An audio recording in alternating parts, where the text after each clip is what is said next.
Blog Talk Radio. Boa noite, meus amigos. Estamos de volta. Eu queria, antes de tudo, responder aqui um e-mail que eu recebi do Davi Reis de Oliveira. É um cidadão angolano, mora em Portugal. E ele me manda aqui um artigo. Infelizmente, eu não vou poder lê-lo inteiro, mas é um artigo muito interessante, observando a reação aqui dos americanos nas cidades afetadas pelo tornado. Um tornado monstruoso que destruiu a cidade inteira. Até o cidadão do funcionário do Correio dizendo: não sobraram nem as caixas do Correio, vou entregar o Correio na mão, pessoa por pessoa. E então aqui o Davi observa que a reação de cada cidadão ali é o seguinte: vou recomeçar antes que chegue ajuda, vou tentar recomeçar por mim. E daí ele diz: mudemos de continente e ponhamos idêntica a situação na Europa. A resposta, o encaixe, a predisposição típica seria essa? Com certeza que não era. Por aqui, por essas bandas, a predisposição seria, em primeiro lugar, para a reivindicação à proteção do Estado, dos organismos públicos, das organizações humanitárias internacionais, do diabo a quatro. Sabe, você tem toda a razão, Davi, muitíssimo bem observado. Aqui, os americanos estão acostumados às dificuldades, à violência da natureza. Tem muitas cidades aqui que já foram derrubadas e reconstruídas várias vezes. É um povo de uma tenacidade formidável que não fica esperando ninguém vir ajudá-lo. E o pessoal europeu está cada vez mais incapaz de reagir assim. Agora, do Brasil, nem se fala, né? Ninguém pensa em fazer nada por si mesmo. Até a iniciativa pessoal considera um pouco imoral no Brasil, né? O certo é só esperar o Estado, o governo, e ninguém fazer nada por conta própria.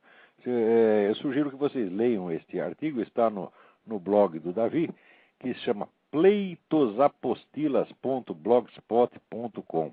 Deem uma olhada, porque o artigo Face aos Tornados realmente está muito bem escrito e muito inteligente. Espera aí, parece que tem alguém na linha aí. Vamos lá. Quem está na linha? Maurício Andrade, de Belo Horizonte. Ô Maurício, tudo bem? Estou acabando de ver seu apelo aqui no seu site e estou impressionado. Parabéns, viu, Olavo? Você está fazendo uma coisa que não existe no Brasil. Muito obrigado. Não existe. Nós precisamos de ter forças aí conservadoras organizadas, tá? Para pelo menos colocar... Temos que acabar com o monopólio da esquerda, não pode ser só eles, né? Com certeza. Nós não queremos varrê-los do mapa, mas nós só queremos ter um lugarzinho para nós também. Vou te dar uma ajuda aí nesse apelo que você fez. Muito obrigado. Pergunta é simples, que eu não quero tomar muito seu tempo, porque você tem muito a falar e acrescentar. Aqui há muito o que fazer. Eu acho fundamental a gente lutar para mudar a política norte-americana com relação à América Latina, que é muito responsável pelo que está acontecendo aí desde o tempo do Jimmy Carter, né? Agora, é uma luta difícil, porque principalmente eu estou sozinho.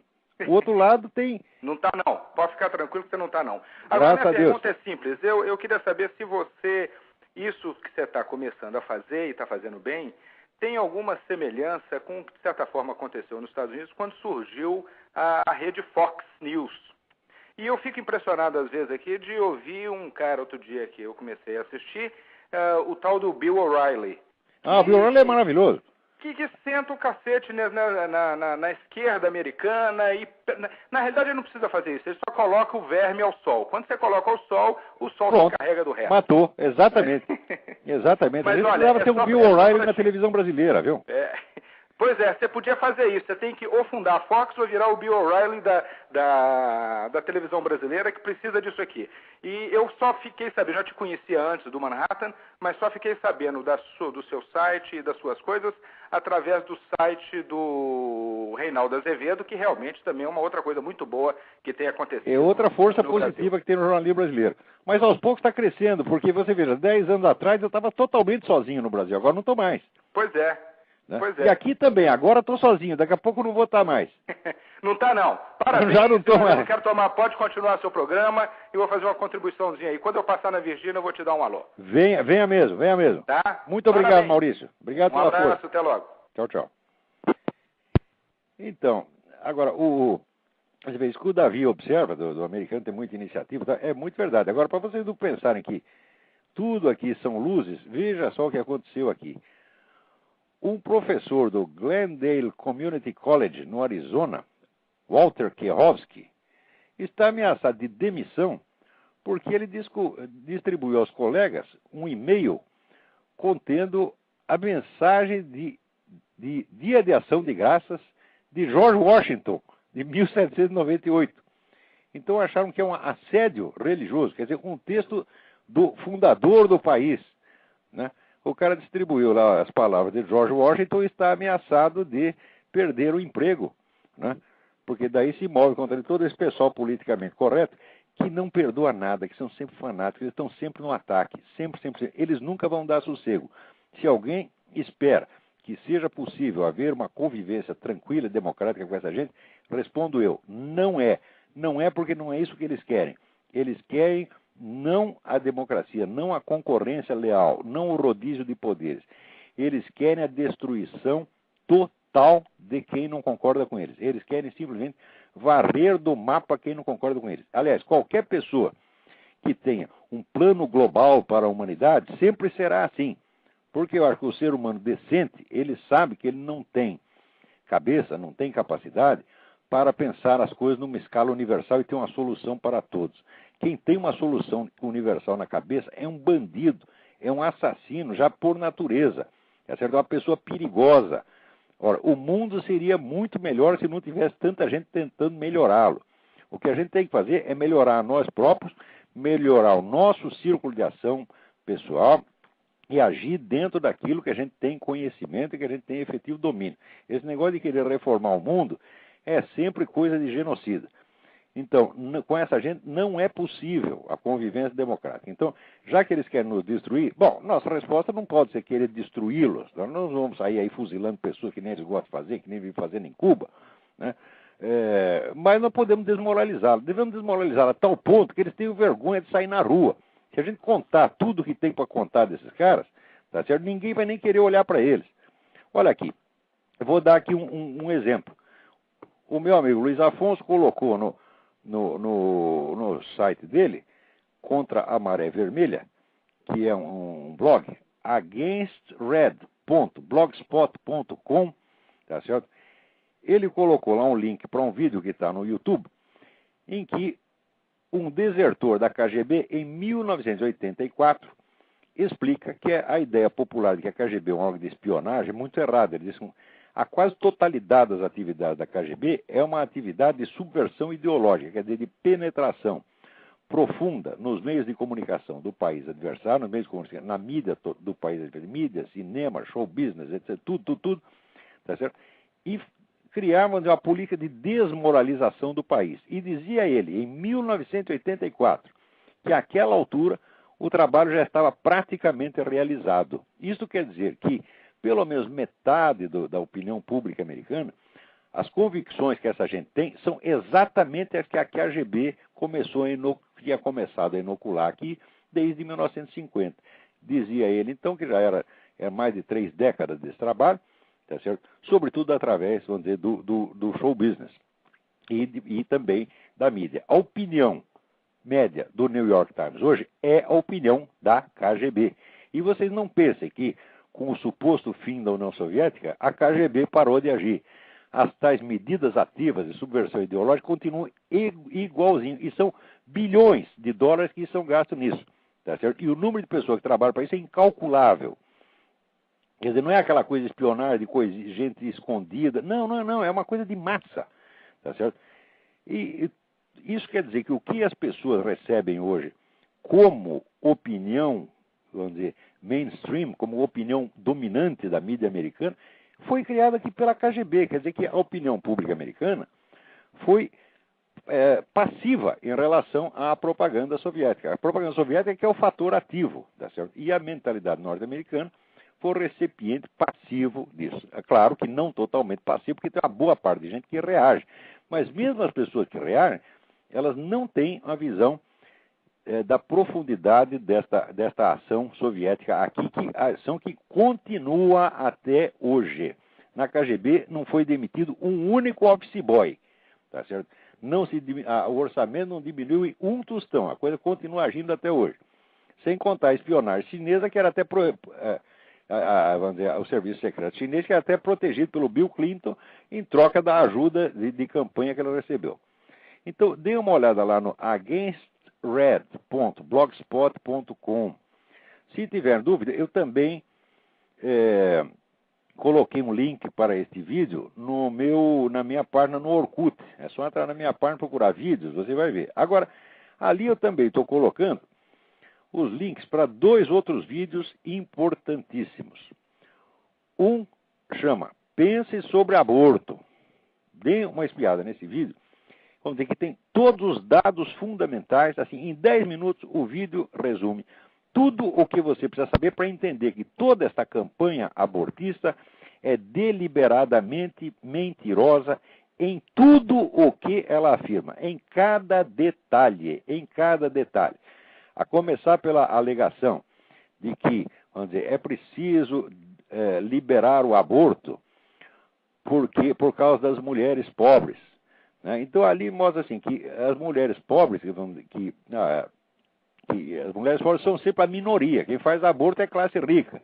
Depois diz, é por causa das mulheres que tiveram problemas de saúde. Você vai ver, elas são 1%.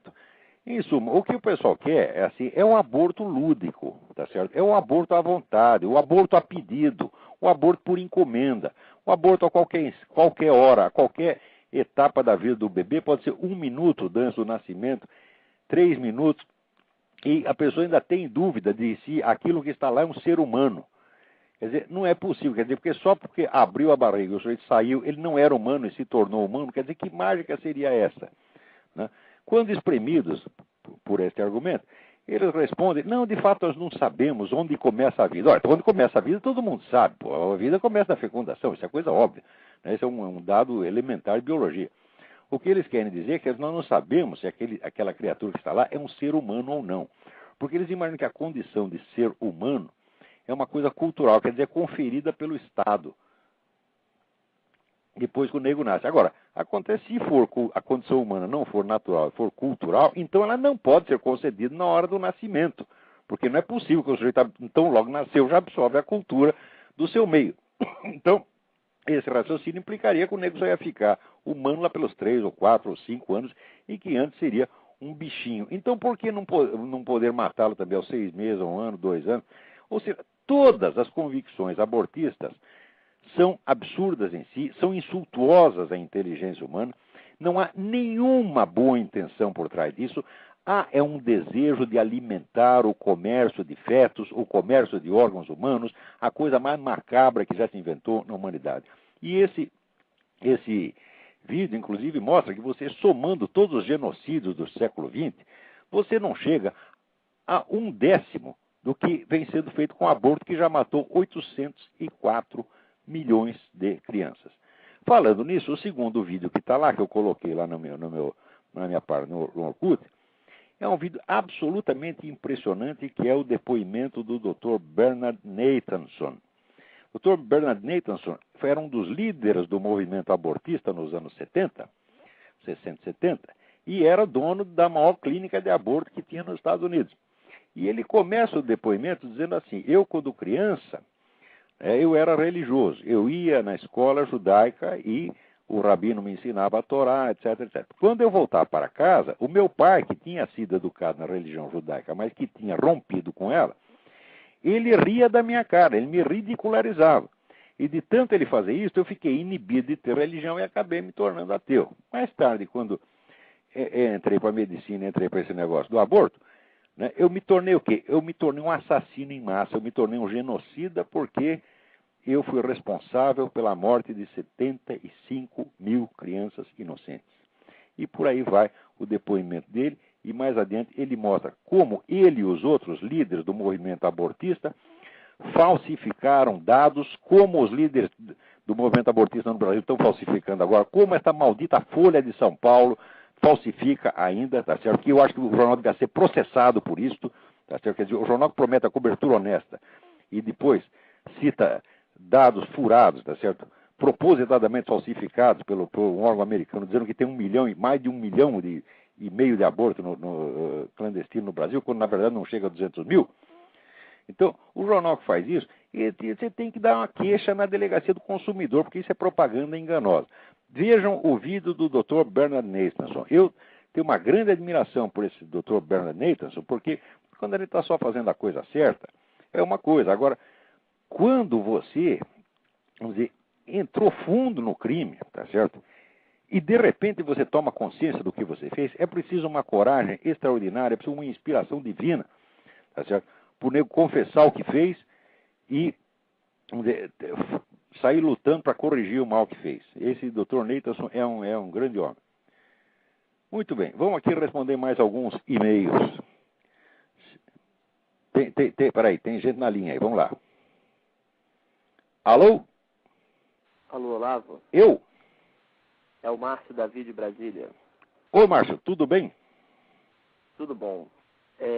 Olavo, é uma dúvida que tem a ver com isso que você acabou de falar agora também. É a respeito da Ayn Rand. Uhum. A Ayn Rand, ela, para quem começou a estudar economia e não tinha um respaldo filosófico por trás aqui nas universidades, quando começou a buscar o liberalismo mais a fundo, a Ayn Rand meio que cai como uma luva, né? Sim. Começando a procurar. E só que depois eu tive a grata satisfação de conhecer o professor Og Leme, e ele me indicou o livro do Michael Novak, O Espírito do Capitalismo Democrático. Aham. E aquele livro realmente me libertou do pensamento randiano estrito e realmente mostrou que o capitalismo não funciona sem uma base de valores da civilização judaico-cristã por trás. Não tem nem como comparar a Ayn Rand com o Michael Novak. O Novak é um filósofo sério, um homem consistente. Agora, a Ayn Rand é uma amadora muito metida à besta, é isso que ela é. Pois é, mas aí a minha questão é a seguinte, não falta, queria que você colocasse a sua posição, não falta aqui no Brasil também uma maior divulgação desses outros filósofos e pensadores liberais conservadores, porque a minha análise do disputacho aí com o Rodrigo Constantino é basicamente porque ele começou de trás para frente com viés, entendeu? Exatamente. Ele começou de trás para frente viesado. É muito pouco conhecimento e conhecimento que já vem viciado. E com base nisso, exatamente, o sujeito forma aquele universo de pensamentos dele, né, que é do tamanho de uma titica de galinha, e pensa que aquilo é o mundo, tá vendo? Mas ele não é, eu acho que ele não é exceção, porque eu conheço, eu fiz economia na PUC também, e a turma lá que lamento reconhecer que você tem razão, eu sei que tem muita gente aí que entrou nessa. Que fica nessa. Então, se você pudesse, assim, eu vi que você tentou, você citou alguns no seu site, mas divulgar mais esses nomes, assim, para que a gente tenha mais alternativa de leitura nessa área aqui também. Muito bem. Agora, já que você falou na Ayn Rand, existe um ponto que é fundamental as pessoas entenderem. Quando ela propõe esta ética do egoísmo, é preciso ver que o egoísmo e altruísmo não são conceitos morais, tá certo? Nenhuma ação humana, tá certo? Ela pode ser, vamos dizer, delimitada em totalmente egoísta ou totalmente altruísta. Quer dizer, são uns conceitos puramente relativos e operacionais. Você não pode fazer uma ética baseada nisto, tá certo? Quer dizer, os conceitos filosóficos têm que ser conceitos rigorosos, vamos dizer, que delimitam a coisa perfeitamente. Agora, egoísmo e altruísmo não, egoísmo e altruísmo estão sempre misturados em toda a ação humana. Então você não pode fazer uma ética do altruísmo, tá certo? Porque um princípio ético, para ele ser um princípio, todo princípio tem um alcance universal. Então, alcance universal quer dizer que se você aplicar aquele princípio até suas últimas consequências, aquilo não levará a contradições. Agora, no caso do altruísmo, você não pode levar o altruísmo às suas últimas consequências, porque ele se volta contra si mesmo. Quer dizer, o sujeito que é totalmente altruísta, ele nunca cuida do seu próprio interesse, ele se destrói, então não pode mais fazer o bem. E o nego que for totalmente egoísta, ele vai ficar tão sozinho, que a vida dele vai ser um inferno. Então, é claro que são conceitos meramente relativos, são conceitos de ordem psicológica, conceitos descritivos de situações psicológicas. Para quem tem uma formação filosófica, É óbvio que o sujeito tentar montar um sistema ético com base em conceitos tão empíricos, tão vamos dizer, relativos assim, é coisa de amador. Não se faz isso. Né? E até no caso do Rodrigo, o que eu estranho é o seguinte, porque como economista que estudou um pouquinho de história de pensamento, econômico, pelo menos, o próprio Adam Smith, ao mesmo tempo que escreve A Riqueza das Nações, escreve a Teoria dos Sentimentos Morais. Você tirou as palavras da minha boca. E eu acho que até hoje não tem uma tradução da Teoria dos Sentimentos Morais no Brasil. Pois é, porque é justamente mostrando isso que você está falando. Quer dizer, o que ele coloca ali é que o indivíduo, quando busca o seu interesse, ele produz o bem como resultado disso, mas ao mesmo tempo ele não pode viver só disso, e por isso ele faz o contraponto. Né? Certamente. Você veja, o Adam Smith ele representava a corrente majoritária do iluminismo inglês, que realçava a importância dos elementos morais, e até realçava que o conhecimento moral é uma coisa inata no homem, era um dom inato no homem. Ele insistia nisso, Shaftesbury insistia nisso, Francis Hutcheson insistia nisso. Agora, tem, vamos dizer, o lixo iluminístico, que é o John Locke e o Bernard Mandeville, com aquela idiotice da fábula das abelhas, né? Que é uma coisa, assim, um escrito mais popular e que pega facilmente. Aqui foi feito para QI do Rodrigo Constantino. Tá? Ele lê aquilo e fica maravilhado. Né? Agora, tinha que ler o Hutcheson, tinha que ler a Teoria dos Sentimentos Morais do Adam Smith, muito bem lembrado. E só para... Você citou uns programas atrás um livro que fala da divisão do iluminismo francês e britânico. Você lembra ele ainda? É o livro da Gertrude Himmelfarb. Isso. Gertrude Himmelfarb. Himmelfarb.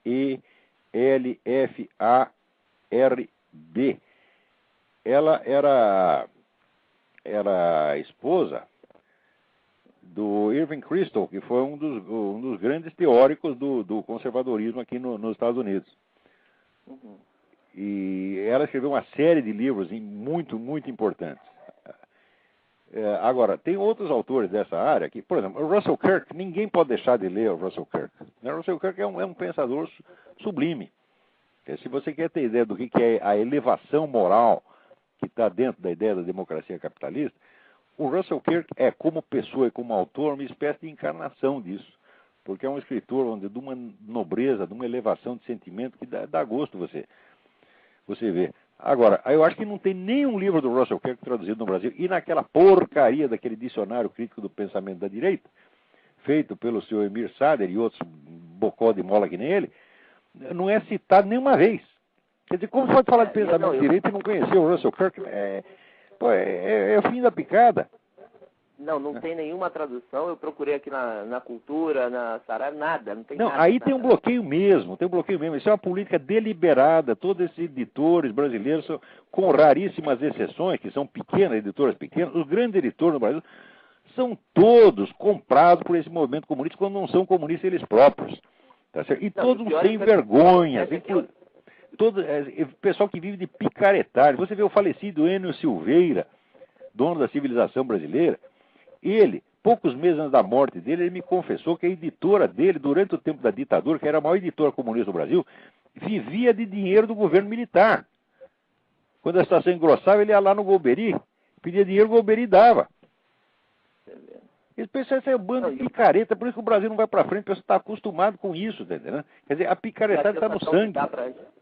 A sensação que dá pra gente aqui é a seguinte, é que os livros, os poucos que chegam aqui, primeiro chega a contestação, você nem sabe o que estão contestando. É isso quando não chega a falsificação, que, como o Emir Sader fez com o livro do Alain Besançon, que ele ele inverteu o sentido do livro na tradução. É uma coisa monstruosa, quer dizer, é uma espécie de cabresto, de viseiras que colocaram no leitor brasileiro para que ele não enxergue, não ouça e não saiba de nada. Isso é uma tirania ideológica que não é de hoje. No tempo da ditadura, a esquerda já exercia essa ditadura. No tempo da ditadura militar, a esquerda já tinha esse domínio completo, vamos dizer, dos meios de formação da opinião pública, e o governo não ousou mexer nisso aí. É uma coisa incrível. Quer dizer, os ministros também ficaram lá 20 anos, tiveram mais poder do que ninguém e não quiseram mexer na hegemonia cultural da esquerda. Quer dizer, que omissão É por causa disso que nós estamos nessa situação de merda hoje. Mas eles são a minoria eternamente perseguida e não vai... Não, eles quando estão no governo, eles ainda são minoria perseguida. Mas é que nem a Benedita da Silva, que era governador do estado, ainda se considerava pobre e oprimida. Né? Olavo, obrigado aí por tudo, parabéns. Obrigado eu pelo apoio. Volto sempre. Um abração. Agora aqui tem um e-mail do André perguntando: a morte de Deus anunciada por Nietzsche no século XIX é o que estamos vendo acontecer desde então? Esse vazio cultural da Europa Ocidental, cada vez mais ateia, cada vez mais cientificista e materialista, o vazio anunciado por ele nunca foi preenchido desde lá. Ou foi e se esvaziou novamente num eterno retorno ao mesmo tema. Resumindo melhor a pergunta, esse excesso de maldade no mundo atual, essa satanização, não é a morte de Deus que Nietzsche descreveu no século XIX? Bom, isso aí é a morte da Europa. Deus acho que está passando muito bem, Deus não foi afetado por isso. Quer dizer, para quem entende o que é, vamos dizer, vagamente a ideia de Deus, né, sabe que você dizer que Deus morreu é cuspir para cima. Nietzsche, depois que Deus morreu, né, ficou louco logo em seguida, né? E morreu abraçado num burro, chorando de piedade. Ele que pregava que a gente tem que ser durão, etc. Viu o carroceiro bater no burro, ficou com dó do burro, se abraçou no burro e ficou chorando. Né? Quer dizer, olha que vexame, que mico. Né? É o maior mico filosófico de todos os tempos. Né? Então, Deus não está nem aí, você está entendendo? E no máximo ele fica com dó de nós, mas não vai ficar com dó assim como Nietzsche ficou do burro. Porque ficar com dó já ficou uma vez. Mandou o filho para morrer para ver se quebrava o nosso galho. Tá? Ele não vai fazer isso de novo, não. Muito bem. Agora, aqui tem alguém me envia um artigo do Tiago Ramos. Pequena consideração sobre razão e fé. O artigo está muito bom, com um protesto pela impropriedade do título, porque não se diz pequena consideração, e sim breve consideração. Mas esse negócio da propriedade vocabular é uma coisa que hoje em dia está difícil no Brasil, porque o idioma está em dissolução, então as pessoas às vezes não acham as palavras certas, né? Precisa treinar para isso aí. Mas o artigo está muito bom.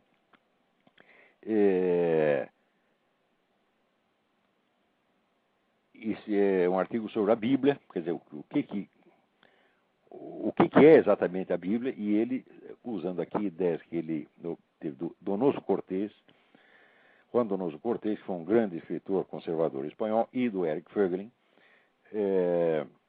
dá aqui uma explicação muito boa. Não vou poder ler o artigo inteiro, evidentemente, mas vou dar aqui o endereço. É www.folhasdispersas.blogspot.com. Tiago Ramos. Muito bem, Tiago. Vamos ver o que tem mais aqui. Agora, aqui, o Lopes me escreve aqui uma carta muito inteligente, com muitas citações interessantes. Eu também não vou poder ler inteira. Pelo amor de Deus, não me enviem carta comprida, porque eu não posso ler inteira. Não dá. Né? Mas ele diz aqui, ele explica por que, embora ele seja anticomunista, ele não se sente persuadido a incrementar as fileiras conservadoras. Tá certo? Então, ele cita aqui vários trechos célebres, ele encontrou aqui no Bhagavad Gita, né, no Nietzsche, no Schopenhauer, várias citações contra a família, tá certo?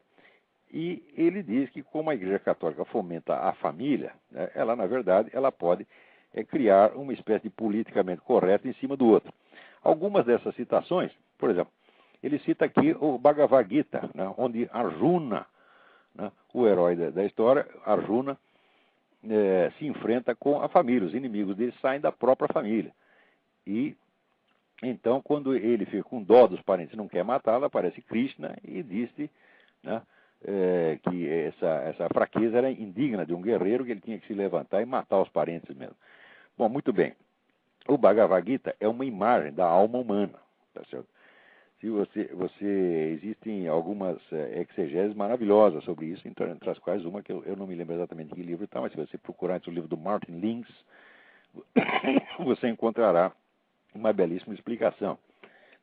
Quer dizer,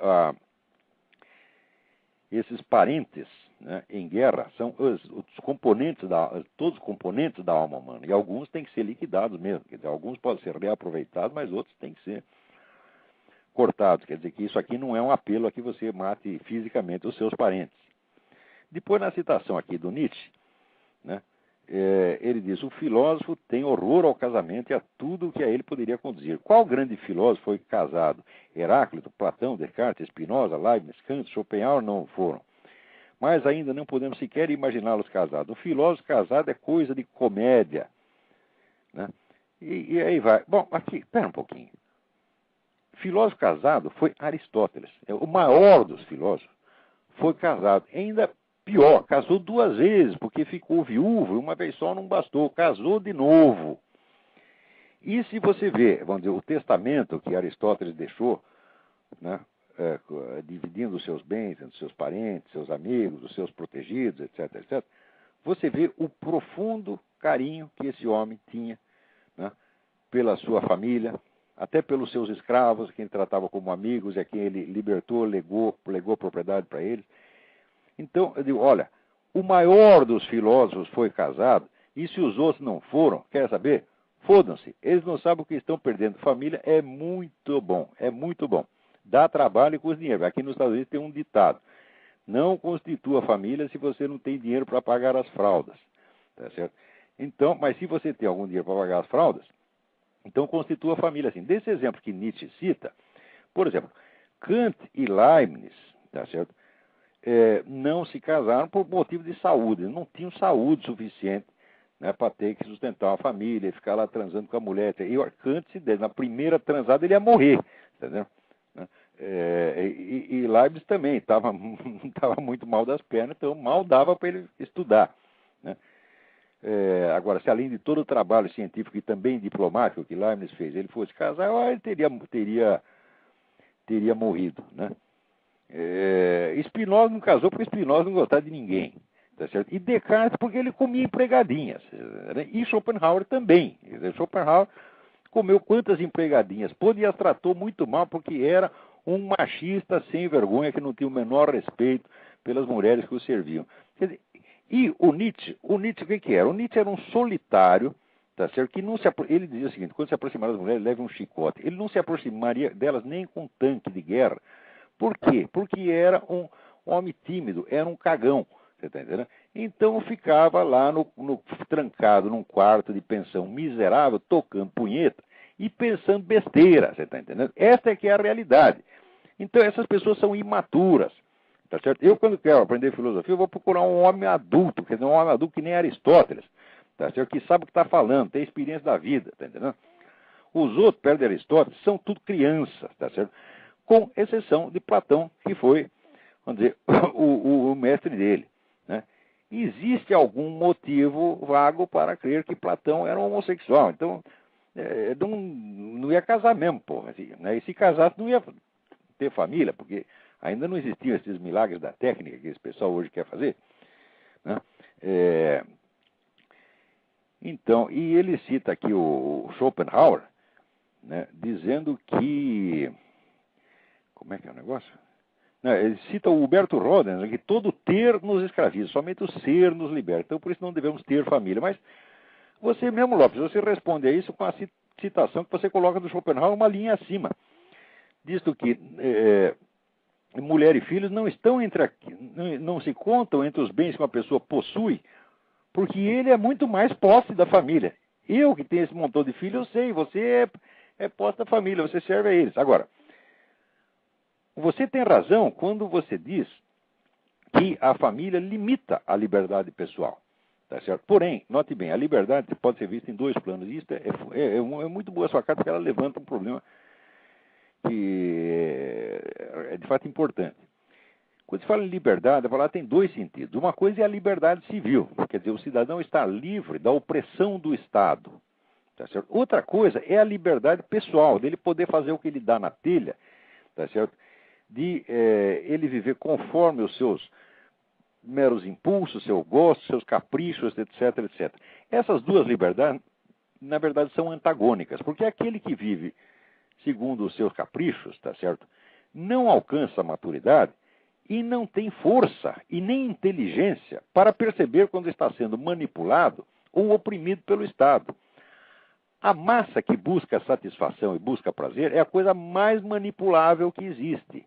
Eu lhe sugiro um livro, de um autor que se chama E. Michael Jones. O livro se chama Libido Dominandi, em latim. Então, o livro é em inglês, mas o título é uma expressão de Santo Agostinho, quer dizer, a volúpia de dominar, a volúpia de mandar. E ele mostra que, vamos dizer, que o incentivo à liberdade pessoal total, sobretudo liberdade sexual, vem sempre junto com as ideologias tirânicas. As ideologias tirânicas sempre prometem aos indivíduos um certo nível de anarquia, tá certo? Uma certa liberdade pessoal, vamos dizer, sem limites, porque sabe que as pessoas vão atrás disso como criança vai atrás de um doce, então elas se deixam manipular. Para você ter a liberdade civil, a liberdade contra o Estado, você precisa restringir a sua liberdade pessoal, você precisa amadurecer, aprender a sacrificar a sua liberdade pessoal por outras pessoas que precisam de você, sobretudo mulher e filhos. Quer dizer, você sacrifica uma parcela da sua liberdade pelos mais fracos, tá certo? E este núcleo, constituído, vamos dizer, pelo sacrifício que o homem adulto faz, este é o núcleo principal de resistência ao poder tirânico que vem de cima. Quer dizer, onde as famílias são fortes, o Estado tem um limite à sua atuação.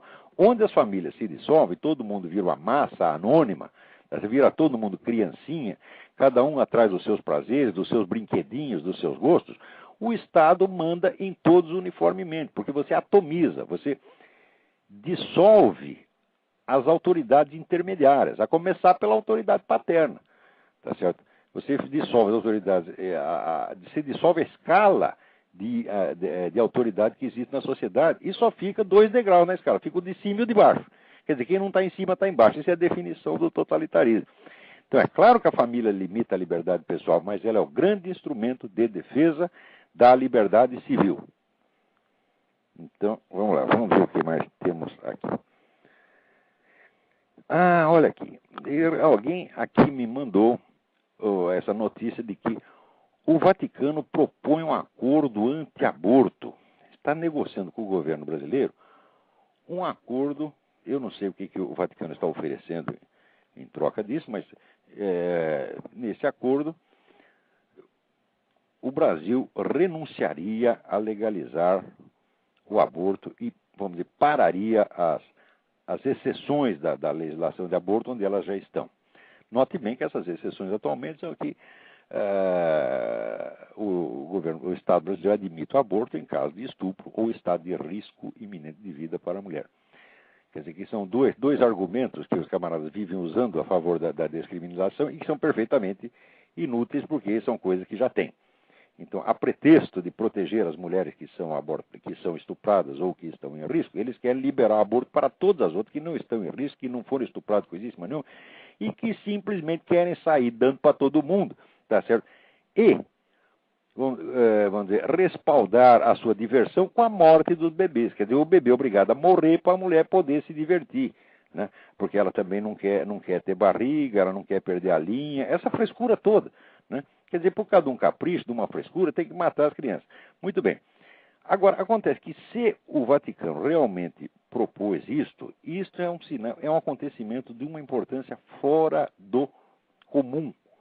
Porque vocês sabem que os organismos internacionais e essas grandes forças globalistas estão cercando e atacando as nações que não querem legalizar o aborto. Fizeram uma pressão imensa em cima do México, o México acabou cedendo, estão fazendo uma pressão em cima da Polônia, querem criminalizar o governo da Polônia só porque o povo polonês é católico e o povo e o governo polonês não querem um aborto.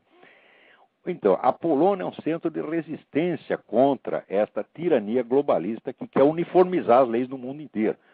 Quer dizer que a legislação agora não vem mais, vamos dizer, da decisão popular, vem de uma comissão técnica em Genebra, que decide, quer dizer, meia dúzia de iluminados decide, a legislação baixa, né, da ONU como se fosse uma nova revelação. Quer dizer, a ONU é o novo Olimpo, então, né, descem as divindades lá do Olimpo com as leis todas prontas e você tem que obedecer.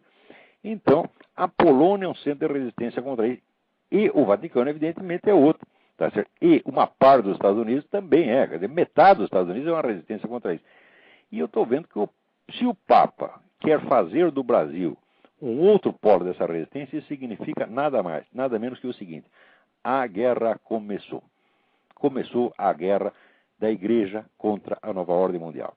Porque até hoje, há quase 100 anos, a igreja só está apanhando quieta e cedendo, como cedeu tudo no Concílio Vaticano II.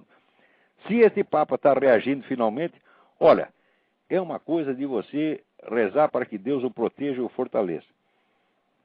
Então, vamos lá. Agora também na mesma notícia vem a coisa de que o Lula evitará discutir as propostas, né? Quer dizer, o Lula é verdadeiro sabonete, você não consegue segurar ele. Segura e escorrega, tá certo? Né? E o Lula também, ele não sabe o que ele pensa e pior, ele não quer saber, porque se ele souber o que ele pensa, ele vai ter que dizer. Então, ele se esconde dele mesmo. Né? Ele não quer saber, ele está sempre de todos os lados, né? Nem sim, nem não, muito antes pelo contrário. Ele é uma espécie de Getúlio Vargas, sem o gênio do Getúlio Vargas. Porque o Getúlio Vargas, o filósofo Ortega Gasset dizia o seguinte: esse senhor Vargas, ele faz política de esquerda com a mão direita e vice-versa. E é exatamente o que faz, né, o Lula. Só que o Getúlio Vargas sabia mais ou menos onde queria ir, e vocês não podem esquecer que o período Vargas foi um período de crescimento formidável. Foi o período Vargas que industrializou o Brasil. Tá certo? Agora, e o Lula? O Lula só industrializou a picaretagem. Não é isso? Agora, vamos lá. Agora tem um outro negócio aqui interessante, que o deputado federal Luiz Bassuma, que é da Frente Parlamentar contra o Aborto, né, ele está realmente se opondo, vamos dizer, enfrentando bravamente a pressão majoritária do seu partido, porque eles são loucos por aborto, eles adoram esse negócio de aborto. Né? Você já parou para pensar nisso? Questões, por exemplo, como aborto, movimento gay, né, feminismo, essas coisas todas. A esquerda, antigamente, a esquerda comunista ortodoxa, desprezava, porque achava que tudo isso eram preocupações burguesas. Não é isso? Às vezes chegava até a dizer que essas coisas eram postas em circulação, maldosamente, pelo imperialismo, para desviar a militância do seu verdadeiro objetivo, que era a socialização revolucionária dos meios de produção. E diziam isso. Eu ouvi quantas vezes não ouvi, né, o pessoal dizer isso. Não, esse negócio de sexo, de droga, tal, isso é tudo coisa da burguesia, né? Na verdade não era coisa dos próprios comunistas, mas eles diziam isso. Agora, hoje, esses assuntos se tornaram, vamos dizer, o miolo, a essência do discurso esquerdista. Não é uma coisa estranha. Como foi que isso aconteceu? Ora, isso aconteceu da seguinte maneira. Quer dizer, por um lado, eles desistiram da socialização dos meios de produção porque viram que isso não funciona. Quer dizer, a economia socialista, ela é inviável, a não ser que seja um socialismo meia bomba, quer dizer, que deixa metade da área para a iniciativa privada. E, por outro lado, aconteceu que nos círculos do que eu chamo de metacapitalistas, metacapitalista é o nego que enriqueceu tanto com o capitalismo que ele não quer mais estar submetido à concorrência. Então ele quer se apossar do Estado e ele não quer mais ser classe capitalista. Ele quer ser uma espécie de classe aristocrática, né? Casta governante. Entre os quais os famosos Rockefeller. Alguns dos Rockefeller eram maníacos por esse negócio de controle da natalidade. Inventaram esse plano de controle da natalidade porque eles achavam que o terceiro mundo não ia aguentar, né? Se continuasse nascendo gente no terceiro mundo, ia todo mundo morrer de fome. Então precisava fazer uma campanha para nascer menos crianças no terceiro mundo. Fizeram a campanha no mundo inteiro, o resultado diminuiu barbaramente a natalidade, mas não no terceiro mundo. Diminuiu na Europa, muito na Europa e um pouquinho nos Estados Unidos. O terceiro mundo continua a se multiplicar cada vez mais. Quer dizer, a campanha deu tudo errado, tudo exatamente ao contrário, e esses cretinos ainda acham que sabem o que estão fazendo. Daí, para continuar com essa ideia de controle da natalidade, o que fizeram? Fizeram um acordo com a esquerda latino-americana. Olha, vocês lutem pelo aborto e pelo movimento, pelo casamento gay e tal, e nós ajudamos vocês. Desde então tem chovido dinheiro desse pessoal globalista para a esquerda latino-americana que não tem limite mesmo. Se vocês viram, Jorge Soros, o que ele despeja em tudo quanto é campanha mentirosa, contra os Estados Unidos, contra George Bush, é um negócio fantástico, fantástico. E a favor da descriminalização das drogas, a favor do aborto, etc, etc. Quer dizer, são rios de dinheiro que chovem. E, ao mesmo tempo, isso apela, então, primeiro para o desejo de dinheiro, né? O famoso désir d'argent, que é, no fundo, é a emoção mais profunda desse pessoal esquerdista, né? E apela também, vamos dizer, para o ódio anticristão, o ódio contra a civilização ocidental que eles sempre tiveram. Quer dizer, eles deixam de se interessar tanto por aquela proposta econômica socialista que é idiota e dão vazão à verdadeira motivação do movimento revolucionário, motivação que é anterior, inclusive, ao marxismo, que é o ódio ao cristianismo, o ódio à civilização ocidental. Então aí juntou a fome com a vontade de comer. Juntou esse negócio, essa mania demográfica desses ricaços, com este anticristianismo visceral e fanático desta gente. E também tem um apelo, esse negócio da aborto, quer dizer, você matar milhões de fetos, tem um certo apoio, vamos dizer, ritualístico, satanista. Tem gente que gosta disso. Quer dizer, ouve falar disso, o conceito começa a babar. Ah, nós vamos matar milhões de fetos. Vocês acham uma delícia isso aí. Né? Quer dizer que isso tem um sentido ritualístico, mas é evidente que tem. Isso tem uma espécie de operação mágica. Você não se pode matar milhões de crianças sem que isso tenha um efeito espiritual, psicológico sobre a humanidade, pô. E os caras gostam disso por quê? Porque eles querem entrar fundo na experiência do mal, na experiência da negação. Quer dizer, leiam o livro do Albert Camus, L'Homme Révolté, O Homem Revoltado, que é uma fenomenologia, vamos dizer, do espírito revolucionário, do espírito de revolta.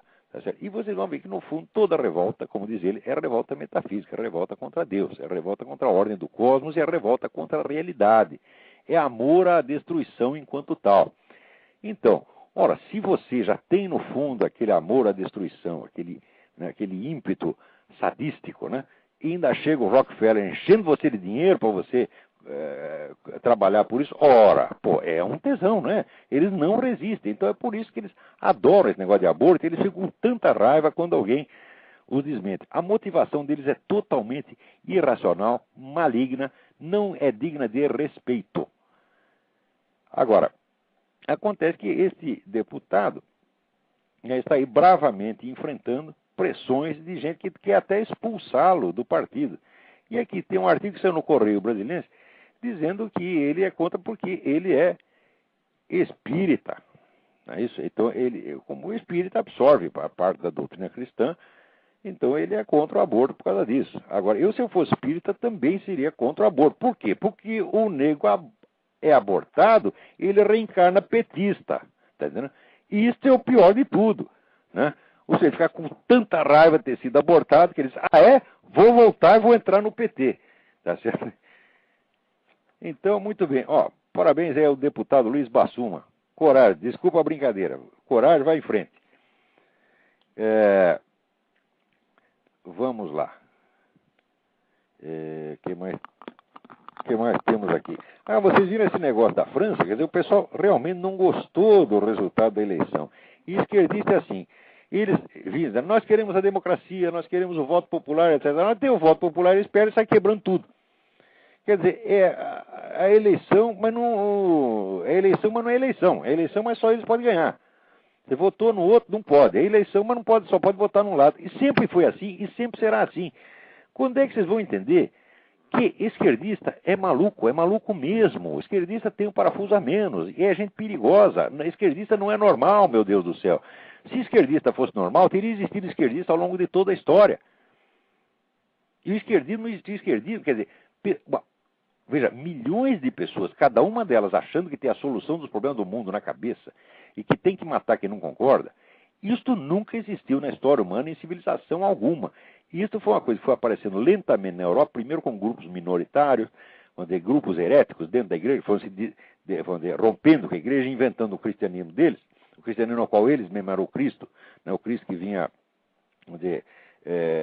punir os maus e premiar os bons. Cada um deles se achava habilitado a isso, mas no começo eram grupos pequenos. Aos poucos isso foi alastrando, e foi a partir do século XVIII que isso virou um movimento de massas, quer dizer, eram seitas ou gnósticas ou outro tipo de heresias que se tornaram um movimento de massa. E é um fenômeno exclusivamente moderno. Então é uma coisa anormal, porque aquilo que é normal no ser humano existiu desde sempre. Nós somos iguais, tá certo? Aos homens de todas as épocas e de todos os lugares.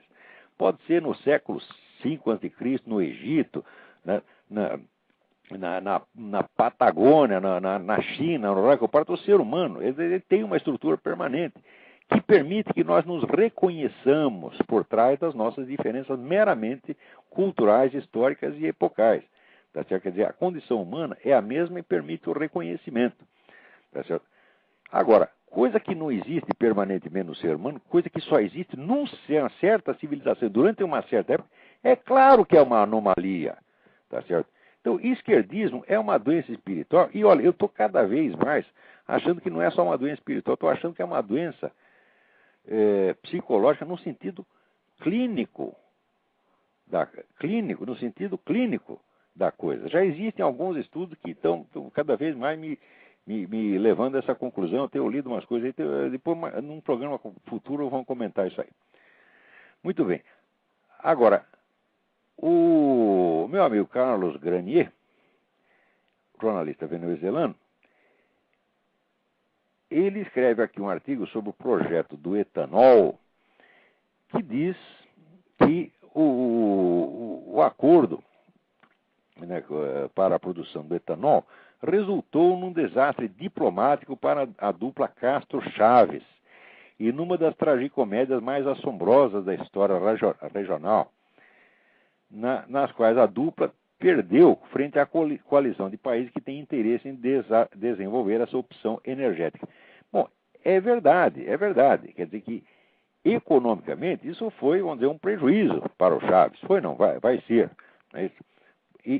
Mas eu não creio, até aí está certo, mas talvez o Granier esteja sendo um pouco otimista demais ao acreditar que isso é realmente uma ruptura dentro da esquerda latino-americana. Né? Apesar do discurso do Fidel Castro, discurso que não faz sentido, porque ele diz, não, nós temos que plantar alimentos e não combustível. Né? Isso aí é o fim da picada, porque produzindo etanol, o pessoal vai ganhar muito mais dinheiro, tá certo? Vai poder comprar muito mais alimento, e vai poder produzir também muito mais alimento.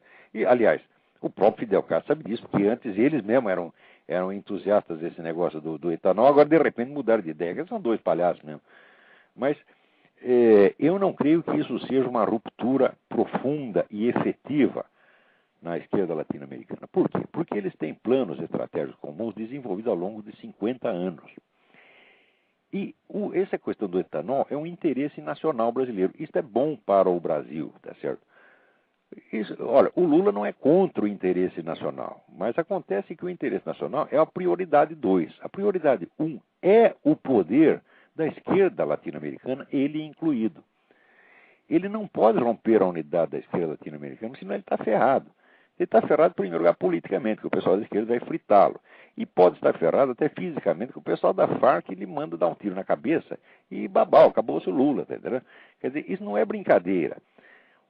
A ideia do George Bush foi a de usar o interesse nacional brasileiro como arma para, de certo modo, criar uma divisão dentro da esquerda latino-americana. Mas o Lula já provou que ele é capaz de sacrificar o interesse nacional à unidade da esquerda latino-americana. Então, toma lá da cá. Recentemente, no caso da Bolívia, ele sacrificou o interesse nacional pela unidade da esquerda latino-americana. Agora ele está em condição de barganhar. Chega lá e fala, peraí, agora chegou a vez do Brasil, o Brasil também tem que ganhar um pouco, não é só vocês que ganham. Tá? E eu acho que o Chaves, apesar de todo esse show que ele está fazendo, Chaves e Morales, etc., são perfeitamente capazes de compreender isso e são capazes de negociar. No mínimo são capazes de negociar. Por quê? Porque o dinheiro não é deles. O dinheiro é de quem trabalha. O dinheiro é da população sofrida, que esse pessoal acha que é deles. Porque eles acham que o Estado é deles, que ele pode fazer o que quiser. Tá certo? E que quem não concorda com eles, né, tem que ir para a cadeia.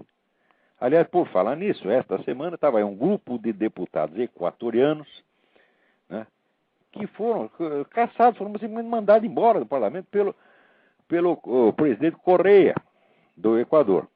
E vieram aí pedir socorro para a Comissão de Direitos Humanos da OEA. Aquele seu Insulza, né? Vê o nome do cara, Insulza. Né? Insulza é mistura de insulto com insosso, né? Então, esse seu insosso, ele já como que avisando os deputados que ele não ia ajudá-los, chamou um conferencista puxa-saco do Correia para fazer uma conferência exatamente no dia que os homens estavam aí para pedir socorro. Como que diz, não vem que não tem.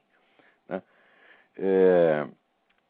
Agora, os camaradas chegaram aí, veja como são as coisas. Eles não tinham dinheiro para um hotel, estavam dormindo empilhado na sala de uma salinha pequena na casa de uma pessoa amiga em Washington, não tinha dinheiro para o hotel. Agora, você imagina se eles fossem do MST, se fosse da FARC, se fosse do PT, estava tudo em hotel de 5 estrelas, cheio de mulher, numa suruba dos diabos, tá entendendo? Paga com dinheiro público, tá certo? Como esses caras fazem. Você não viu o governador da Bahia, seu Jacques Wagner, né? Fazendo quase, né? Chegando a uma suruba, às vezes de fato, com a mulher do ministro, né? Na frente de todo mundo, e aquilo numa festa que paga com dinheiro público, e ninguém mais acha nada, porque o brasileiro já está totalmente desmoralizado, pode fazer tudo, o pessoal do PT pode cuspir na cara dele, pode peidar na cara dele, pode fazer o que quiser, e eles, sim senhor, sim senhor, sim senhor, porque é uma alma cansada, né? O brasileiro já passou do ponto de se escandalizar. Quando ele se escandaliza, agora ele fica com raiva dele mesmo, em vez de ficar com esses caras. Né? Então, se fosse essa gente aí, estava tudo em hotel de 5 estrelas, tá certo? E nós estaríamos pagando, né, as putas para eles, tá certo? É duro, né? Muito bem.